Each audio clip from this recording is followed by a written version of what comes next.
In a move no one saw coming, King Charles has handed over control of the royal family's most prestigious charities to none other than Duchess Sophie, while at the very same moment Camilla was blocked from every corridor of influence. What happened behind palace doors that triggered this power shift? And why was it Sophie silent, steadfast Sophie who was chosen to hold the crown's public heart? Before we go deeper into what this really means for the royal family, make sure to subscribe so you don't miss a single update. The air inside Buckingham Palace shifted at exactly 12:01 p.m. A royal decree, sealed with the insignia of the crown, was quietly distributed to the heads of all royal foundations, and with it, a wave of stunned silence rolled through every office. Duchess Sophie, once the quiet consort of Prince Edward, had been elevated to guardian of royal charities. Just minutes later, a separate notice revoked Queen Camilla's access to the very same portfolios she once championed. Security systems reset, digital keys invalidated, and Camilla's presence scrubbed from the operational logs.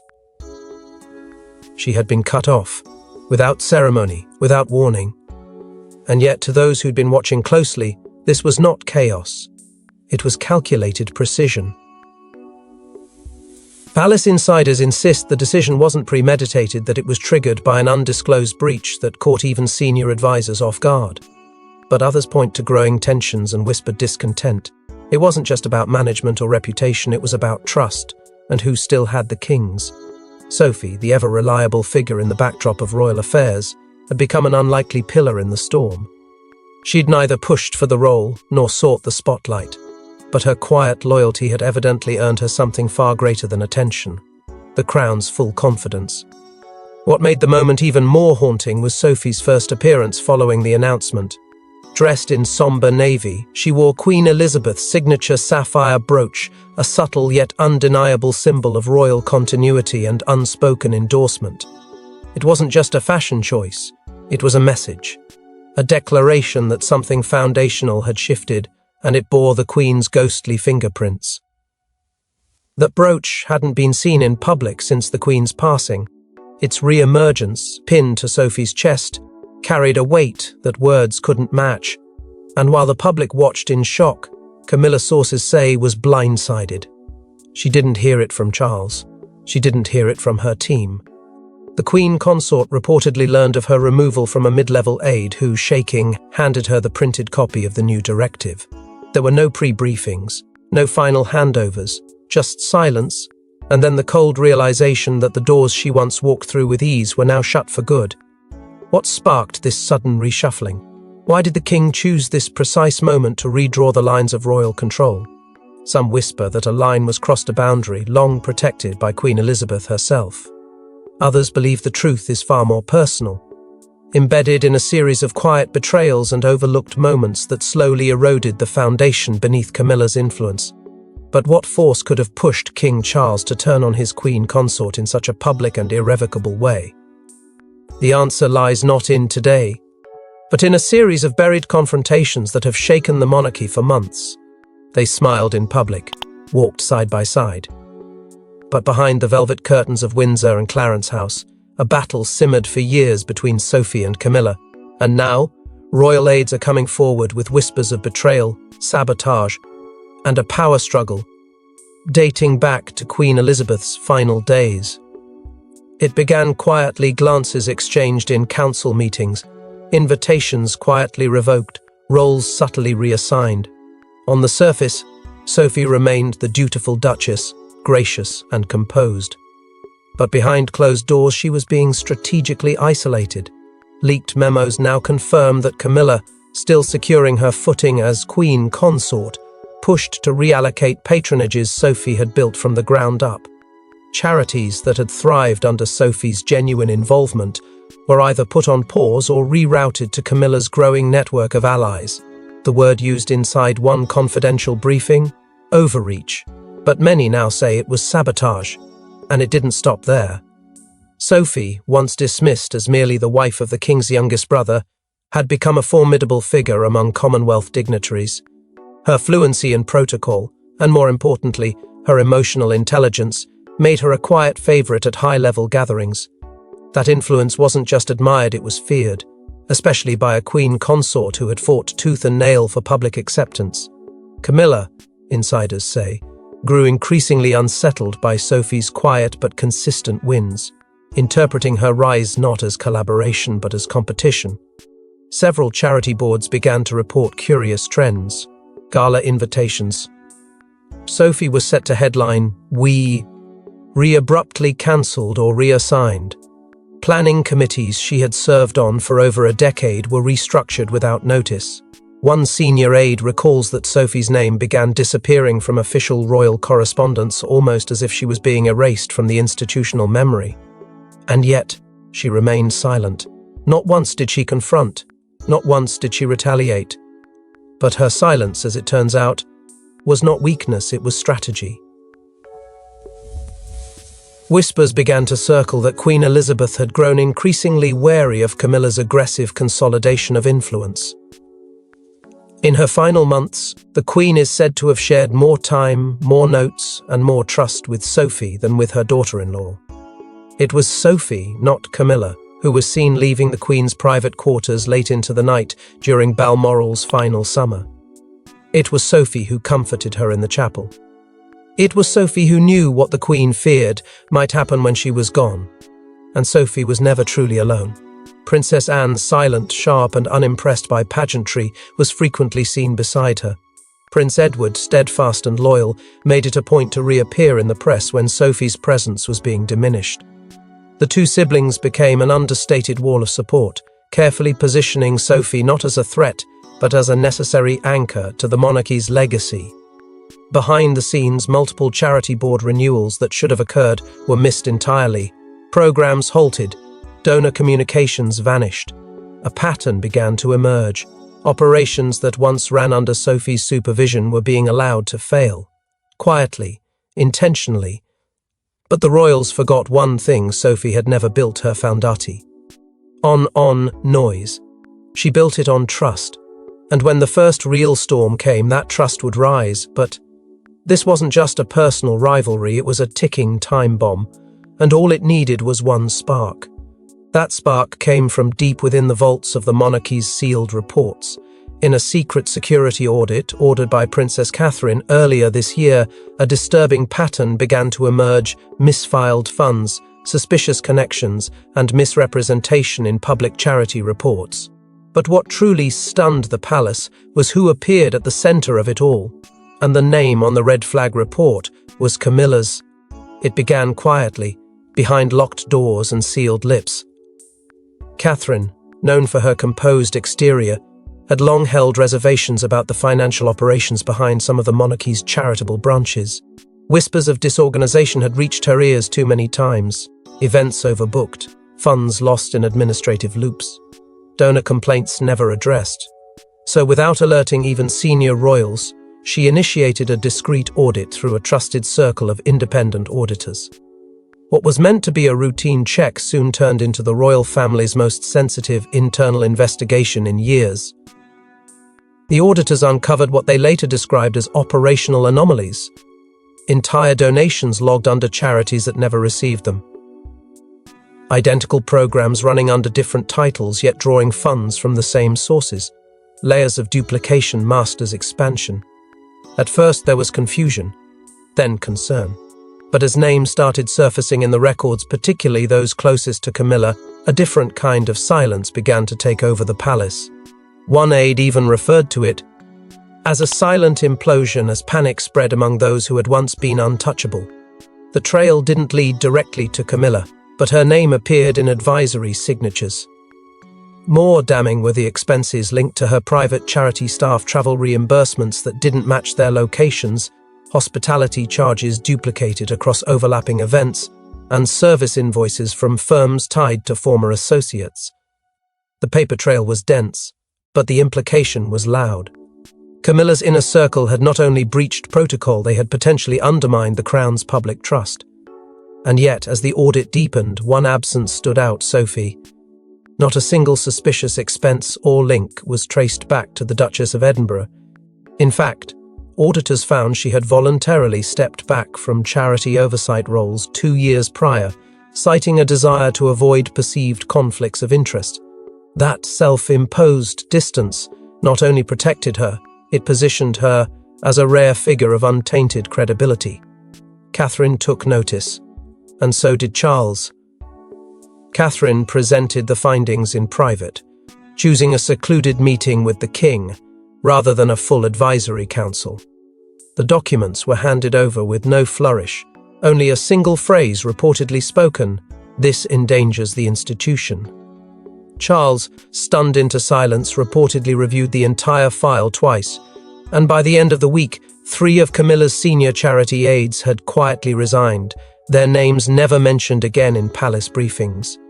What began as an audit became a reckoning. The monarchy, already walking a tightrope of public scrutiny, could not afford a scandal beneath the mask of charity. Camilla's influence, once powerful, curated, and commanding, was now destabilized by her own proximity to controversy. And at the edge of that unraveling stood Sophie, untainted, unshaken, and now undeniably crucial to the crown's survival. And while the audit lit the flame, what followed was a covert mission to secure the crown's image, led not by Charles nor William, but by Sophie herself. No headlines, no press releases, just a series of closed-door meetings between Sophie and the crown's most senior advisors. While Camilla smiled for the cameras, Sophie was rewriting the script and preparing a royal future that didn't include the current queen consort. What began as subtle strategy transformed into something far more deliberate. With the monarchy's image at risk following the damning audit findings, Sophie became the silent architect of a new royal structure. Far from public eyes, she began holding private meetings with members of the Privy Council, none of which were recorded in the official court circular. These weren't casual conversations, they were negotiations, recalibrations, and rehearsals for a future in which Sophie would become the trusted guardian of the monarchy's philanthropic arm. Legal drafts were prepared weeks before any public whisper, and, according to palace insiders, contingency plans crafted with chilling precision outlined the removal of Camilla from any charitable influence if deemed necessary to preserve the crown's integrity. King Charles, once hesitant to upset the fragile balance between personal loyalty and public duty, began scheduling one-on-one sessions with Sophie. These were not meetings of sympathy, they were strategic briefings, quiet, deliberate, and damningly exclusive. Camilla was no longer included. Her absence from these sessions wasn't oversight. It was the first sign that her inner circle had been breached. The king was no longer seeking her counsel, he was preparing for her removal. While the public saw no visible changes, behind the scenes, the palace machinery had already begun to shift. Weeks before the official announcement, staff reported sudden changes in access codes and clearance levels. Offices Camilla once entered freely were discreetly rekeyed. Digital systems locked out her most trusted advisors. The transition was already underway and Camilla had no idea. Meanwhile, senior trustees, sensing the tide turn, began stepping down or aligning directly with Sophie's camp. It wasn't mutiny, it was quiet allegiance. They were placing their trust where the Queen had once placed hers, in the woman who had never asked for power, but had earned it through consistency, humility, and grace. And the most startling revelation? Sophie's formal appointment document had already been notarized 2 days before the public knew anything. Signed in ink, stamped with the sovereign seal, hidden from the press, the deed was done. All that remained was the unveiling. This wasn't just a transfer of responsibility, it was the rewriting of power within the royal family. And as the final pieces fell into place, Camilla continued her royal duties unaware, smiling for flashbulbs, giving speeches at galas that were no longer hers to oversee. Until, of course, the letter arrived. But if Sophie's rise was silent, Camilla's fall would be thunderous, and nothing prepared the monarchy for her reaction. Sources say the queen consort screamed. Others say she broke down in silence. Either way, what happened inside her private chamber after the announcement left palace staff stunned and shifted the energy in Buckingham like never before. The moment the letter reached Camilla, the air changed. Delivered not by Charles, not even by a senior advisor, but by a third-tier aide who looked visibly shaken. The message was brief, clinical, and final. Sophie was now the guardian of royal charities. Camilla's access had been revoked, her oversight suspended. Her signature, once required for every major initiative, no longer held weight. The aide who delivered the news was dismissed without a word. And then the silence broke. Within minutes, a loud crash echoed through the east wing. Staff nearby reported the sound of glass shattering against the stone fireplace, followed by the unmistakable thud of a heavy chair being upturned. Camilla's personal chamber door was slammed shut, and no one was allowed in. Senior assistants were ordered out of the vicinity, her communications team told to stand down. And in that chaos, one figure slipped out quietly, her longtime charity advisor, the very architect of her public philanthropic persona. He left without saying goodbye. He never returned. The king, during this critical moment, was nowhere to be found. Multiple aides attempted to contact him, but he was, by all accounts, deliberately unreachable. Sources claim he had instructed his staff to give Camilla space, a directive that thinly masked his unwillingness to face her wrath. Charles knew what this moment meant not just for her, but for the balance of their entire reign. And still, he let her discover it alone. In her desperation, Camilla reportedly attempted to contact Prince William. Not once, but 3 times.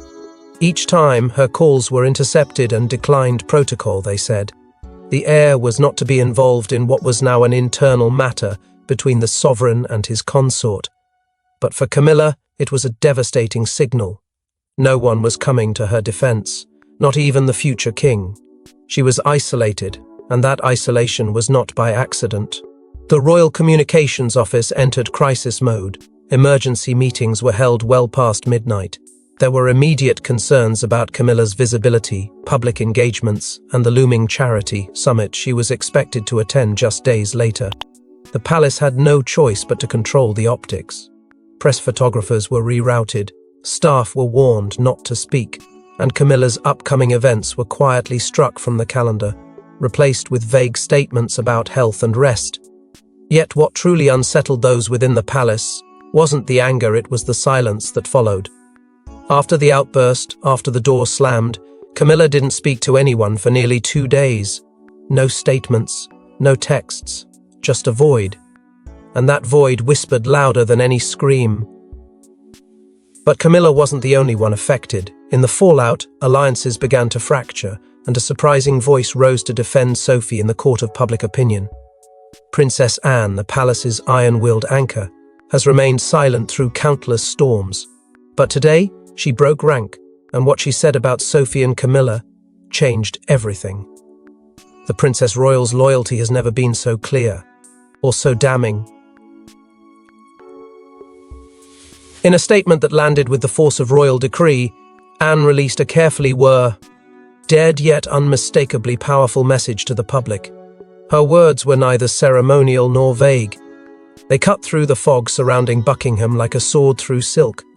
Sophie is the only one who has never sought power, only service. With those 11 words, Anne shattered the illusion that this decision was a mere restructuring. It was a reckoning, and her voice gave it legitimacy. For decades, Anne had watched the inner workings of the monarchy unfold from a unique vantage point, respected, unshakable, and unbothered by public flattery. When she chose to speak, it wasn't to make headlines. It was to draw a line in the royal sand. She went further. In veiled yet potent language, Anne expressed what many inside the palace had long whispered, but never dared to voice publicly. Her frustration with what she called performances over substance was an unmistakable reference to Camilla's curated public persona, a role that, in Anne's view, had always prioritized image above institution. She drew a sharp contrast with Sophie, whose work had unfolded away from cameras, under the radar, consistent and unsensational. Anne reminded the world that it was Queen Elizabeth herself who repeatedly described Sophie's loyalty as unshakable. And in doing so, Anne made clear that Sophie's elevation wasn't just about the present, it was about honoring the quiet intentions of the past. Within hours, her statement sent shockwaves across royal ranks. Senior courtiers, many of whom had remained cautiously neutral, now saw Anne's words as a signal, a green light. One by one, internal voices began to align more publicly behind Sophie's new role. Statements of full support emerged from Commonwealth, Alth liaisons, foreign charity directors, even retired palace aides who had served under Queen Elizabeth. It was as if a dam had broken, unspoken allegiances flooding into the light now that Anne had lit the way. And just as the media began speculating whether this was part of a larger coordinated effort, a leaked piece of private footage added fuel to the fire. The video, captured weeks before the official announcement, showed Anne, Edward and Sophie deep in conversation at Windsor, a rare moment of candid solidarity. Their expressions were serious, their tone deliberate. It wasn't idle chatter, it was planning. Camilla's name was never spoken in the clip, but it didn't need to be. The footage said everything the palace never would. Anne's words didn't just support Sophie, they dismantled any remaining illusion that this was about personal rivalry. It was about legacy, about preserving the crown's integrity in the face of carefully concealed corrosion. And with Anne standing firmly beside her, Sophie was no longer just the guardian of royal charities, she had become the moral centre of the modern monarchy. And while Anne's words solidified Sophie's position, a darker consequence was quietly unfolding in the financial chambers of the monarchy. In a silent move executed within hours of Sophie's appointment, financial overseers under the king's signature froze 3 of Camilla's primary charity fund accounts. No announcement, no justification. But behind the numbers lies a story of vanishing influence and a royal audit that's not over yet. The shift wasn't loud, but it was absolute. Almost immediately after Sophie's official elevation, internal auditors and royal treasury officials received new directives marked urgent and confidential. Those orders, bearing Charles's own seal, instructed the immediate restriction of access to any and all entities previously managed by or affiliated with Camilla's philanthropic office. Within minutes, passwords were changed, logins were revoked, entire portfolios were flagged for review. What once functioned as a powerful extension of the Queen Consort's identity was now locked down, its assets cold and unreachable, its structure hanging in suspension. Trust fund managers began to speak in hushed tones. Some were loyalists to Camilla and stunned by the sudden shift, while others were quietly relieved. Documents had been piling up for months, unbalanced figures, misdirected donations, partnerships that raised too many unanswered questions. With Sophie now officially responsible for oversight, the palace's financial apparatus began its pivot. She wasn't just a ceremonial face for charity, she was now the operational core. Sophie's team initiated an immediate review of active grants and pending distributions, quietly rerouting some under her supervision, while pausing others entirely for compliance checks. Camilla's once loyal charity advisors found themselves swiftly removed from the official royal ledger. Their security credentials expired. Their names disappeared from internal databases. When pressed for answers, the palace issued a single phrase: conflict of interest. The implications were devastating. It meant more than just administrative reshuffling. It was a public declaration that Camilla's continued proximity to these operations was no longer deemed ethical nor secure. And it came without ceremony, without warning, and without her consent. But the damage didn't end within palace walls.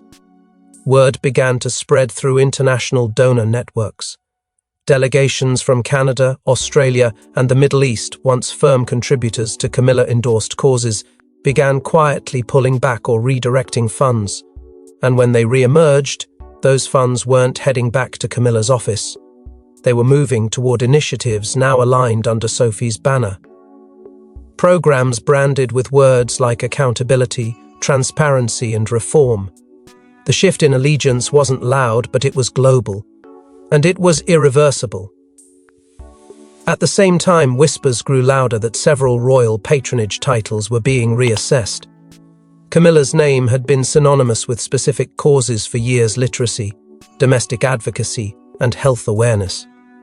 But now, those very institutions were allegedly in talks with the palace to redefine royal representation.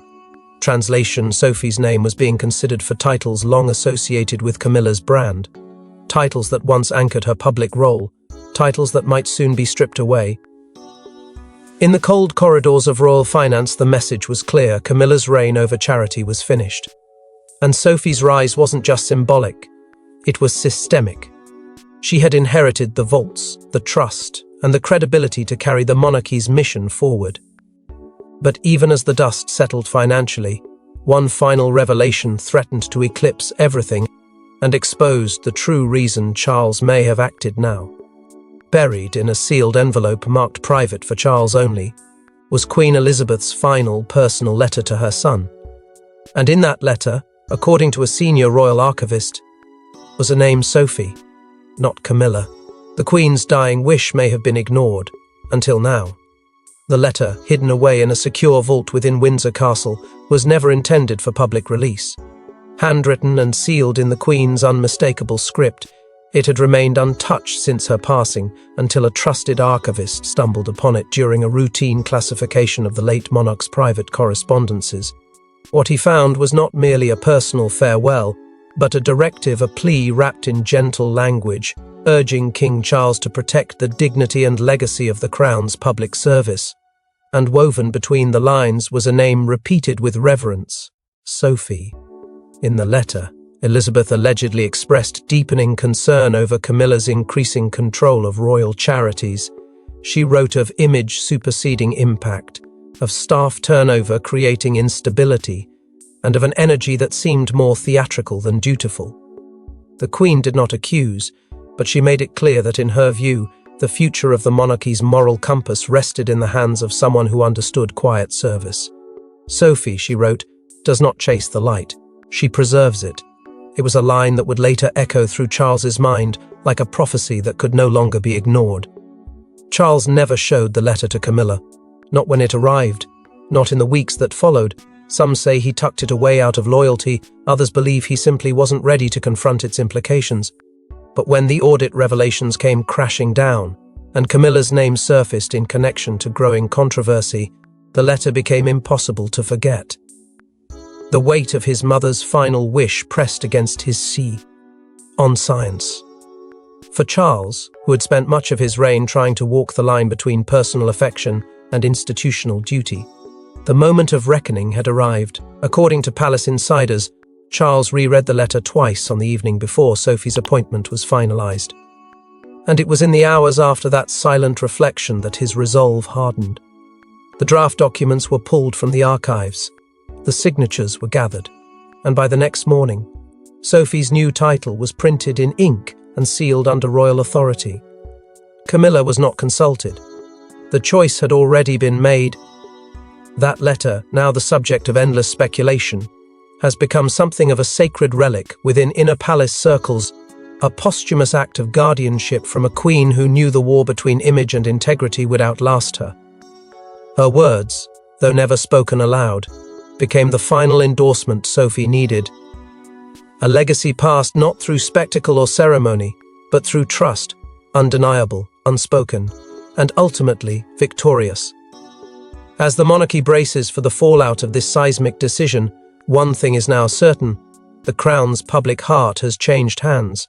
But Sophie's next move could redefine everything. With the world watching and the royal court reeling, Duchess Sophie stepped forward.